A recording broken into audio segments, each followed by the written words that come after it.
바빠 중학도형 19단원 회전체를 공부하겠습니다. 회전체, 평면 도형을 직선 L을 축으로 해서요. 1회전 시킬 때 생기는 입체 도형을 회전체라고 부릅니다. 이때 직선 L을요, 회전축이라고 부릅니다. 또 회전체에서 회전하여 옆면을 이루는 선분을 모선이라고 부릅니다. 원뿔대는요, 원뿔을 밑면의 평행한 평면으로 자를 때 생기는 두 입체 도형 중에서요, 원뿔이 아닌 쪽의 입체 도형입니다.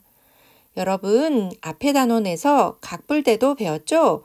각뿔대도 각뿔을 밑면에 평행한 평면으로 자를 때 생기는 두 입체 도형 중에 각뿔이 아닌 쪽의 입체 도형이었습니다. 원뿔대도 마찬가지입니다. 밑에 그림을 보겠습니다. 이렇게 직사각형이 있을 때요. 이 직사각형을 직선 L을 축으로 해서 한 바퀴 돌리면 원기둥이 됩니다. 이때 이 옆면을 이루는 선분을 모선이라고 부르는 거예요. 또 직각삼각형을 이렇게 그리고요. 이것을 직선 L을 축으로 해서 한 바퀴 돌리면 원뿔이 됩니다. 여기도 모선이 되겠죠? 그리고 원뿔대는요, 사다리꼴, 이 사다리꼴은요, 두 개의 직각이 있어서 이렇게 회전축과 만나야 합니다. 이렇게 회전축과 만나는 사다리꼴을 한 바퀴 돌리면요, 원뿔대가 됩니다. 이번에는 반원을 그리고 이것을 직선 L을 축으로 해서 한 바퀴 돌렸더니요, 9가 되는 것을 알 수 있습니다. 회전체의 성질, 회전체를 회전축의 수직인 평면으로 자르면요, 항상 원이 됩니다. 밑에 그림을 보겠습니다. 원기둥일 때도 회전축의 수직으로 자르면 이렇게 원이 되죠?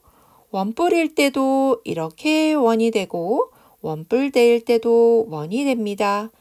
구일 때도 원인 것을 알 수 있죠, 여러분? 이렇게 가로로 자르면 원이 된다는 뜻입니다. 그런데 회전축을 포함하는 평면으로 자르면요. 이 단면은 모두 합동이고 회전축에 대해서 선대칭 도형입니다. 밑에 그림을 볼게요. 회전축을 포함하는 평면으로 자르면요. 원기둥은 이렇게 직사각형이 되는데요. 직선 L을 축으로 하는 선대칭 도형입니다. 이것을 자를 때는요. 어떤 방향으로 잘라도 똑같이 합동인 직사각형이 됩니다. 원뿔을 회전축을 포함하는 평면으로 자른 단면은 이렇게 이등변 삼각형이 됩니다. 원뿔대도 회전축을 포함하는 평면으로 잘라보면 이렇게 사다리꼴이 되는 것을 알 수 있고요.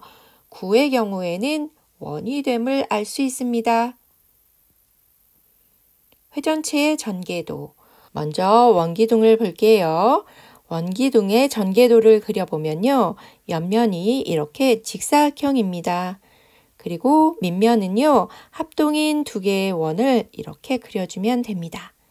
원뿔의 전개도는요. 이렇게 사선으로 그리고 밑에는 이렇게 곡선으로 그려주고요.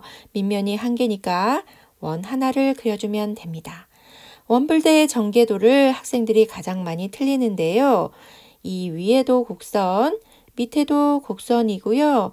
옆에 사선으로 이렇게 그려주면 되고요. 위에 밑면은 밑에 밑면보다 조금 작게, 밑에 밑면은 조금 크게 이렇게 그려주면 됩니다. 시험에서 원뿔대의 전개도가 자주 나오는데요. 어떻게 나오냐면요. 이렇게 나옵니다. 이렇게 나오고 어디가 틀렸을까요? 여러분, 여기 부분이요. 곡선이어야 돼요. 이렇게 직선이면 안 되는 겁니다. 이것을 착각하는 경우도 있고요. 위아래인 밑면을 동일하게 이렇게 합동인 것처럼 그려놓기도 합니다. 여러분 주의해야 돼요. 구의 전개도는 그릴 수 없습니다. 구독, 좋아요 꾹 눌러주세요. 다음 단원에서 다시 만나요. 안녕.